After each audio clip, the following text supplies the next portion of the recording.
Hello everyone. So let's look at cold tests today. While there are many other pulp sensibility tests, we are more focused only on the cold test. The reason is because this is the only test that can actually give you the status of the pulp. Not just the vitality but the actual status of the pulp, whether it is reversible or irreversible pulpitis. Because the other tests like your EPT will only give you the information about the vitality of the pulp. If there is a response, it's vital. If there is no response, that's non-vital. That's the only thing that an electric pulp test can give you. Or even heat test is not so reliable in defining the reversibility of the pulp or irreversibility of the pulp status. So the cold test is the gold standard and has the highest accuracy when it comes to the uh, status of the pulp testing. So how do you do this cold test? There are many modalities where how you can do a cold test. You can do it with a endofrost, or you can do it with ice sticks. You can also do it with rubber dam isolation and cold water. All of this can be done, but the most effective and also the easy way to do it is by using an endofrost and a cotton swab. If you don't have a cotton swab, you can also use a small cotton pellet and a tweezer, but cotton swab is much more easier and convenient. So how do you do this test?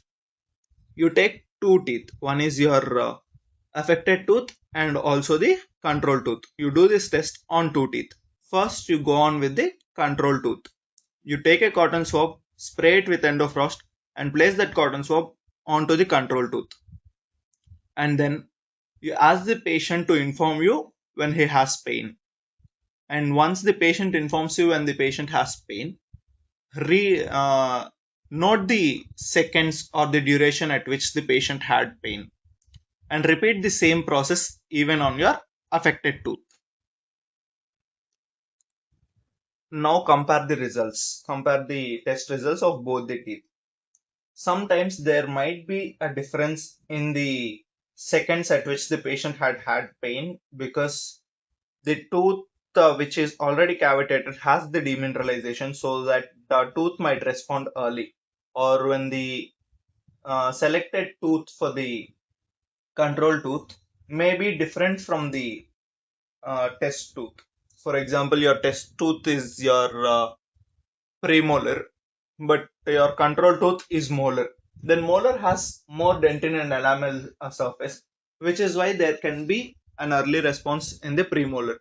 So all these differences can be seen, and that is completely normal. But what you have to be focusing on is whether the pain is lingering or whether the pain is resolving within a few seconds of the stimulus removal. Ask the patient whether the pain is lingering or non-lingering. If the pain is non-lingering, if it resolves within 3 to 5 seconds, then that is an indication of reversible pulpitis, which can be treated with restoration. But when the pain does not resolve within 3 to 5 seconds, it takes more than 10 seconds to be resolved. That is when you go for the conclusion of irreversible pulpitis, which needs an endodontic treatment. And in the other case, when the tooth does not even respond, if there is no sensibility even after prolonged duration of endo eyes application, then that means there is no response, and that makes the tooth non-vital. And even in the non-vital tooth, your treatment option would be endodontic treatment. Remember, not every tooth with the caries approximating or involving the pulp requires an endodontic treatment. X-rays are not the only indication to do the endodontic treatment.